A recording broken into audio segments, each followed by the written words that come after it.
ബ്രേക്ക്ഫാസ്റ്റിനും evening സ്നാക്കിനും പറ്റിയ ഒരു super tasty snack ഉണ്ടാക്കാം. അരമണിക്കൂർ കുതിർത്തിയ ചുവന്ന പരിപ്പ് ഒരു മിക്സിയുടെ ജാറിലേക്ക് ഇട്ട് കൊടുക്കാം.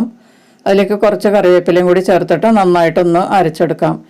ഇത് മാറ്റി വെച്ചിട്ട് ഒരു ബൗളിൽ 2 കപ്പ് ചുവന്ന അവലെടുത്തിട്ട് കുറേശ്ശെ വെള്ളം ചേർത്ത് നല്ലതുപോലെ മിക്സ് ചെയ്ത് ഒരു കട്ടിയ രൂപത്തിൽ കുഴച്ചെടുക്കുക. അതിലേക്ക് അരച്ചെടുത്ത പരിപ്പും പൊടിയായി അരിഞ്ഞ സവാള, ഇഞ്ചി, വെളുത്തുള്ളി, പച്ചമുളക്, ആവശ്യത്തിന് ഉപ്പ്, മല്ലിയില എന്നിവ ചേർത്ത് നല്ലതുപോലെ കുഴച്ച് ചെറിയ ഉരുളകളാക്കി ഉരുട്ടി വയ്ക്കുക.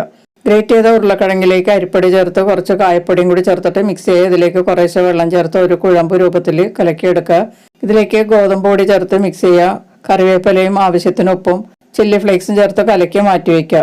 വറുക്കാനുള്ള എണ്ണ നന്നായിട്ട് ചൂടാക്കി ഓരോ ഉരുളയും ഈ ബാറ്ററിൽ മുക്കി പൊതിഞ്ഞതിന് ശേഷം ഇതിലേക്കിട്ട് തിരിച്ചു മറിച്ചുമിട്ട് നല്ലതുപോലെ ഫ്രൈ ചെയ്ത് ഗോൾഡൻ നിറമാകുമ്പോൾ എണ്ണയിൽ നിന്നെടുത്ത് ചൂടോടെ ഉപയോഗിക്കാം.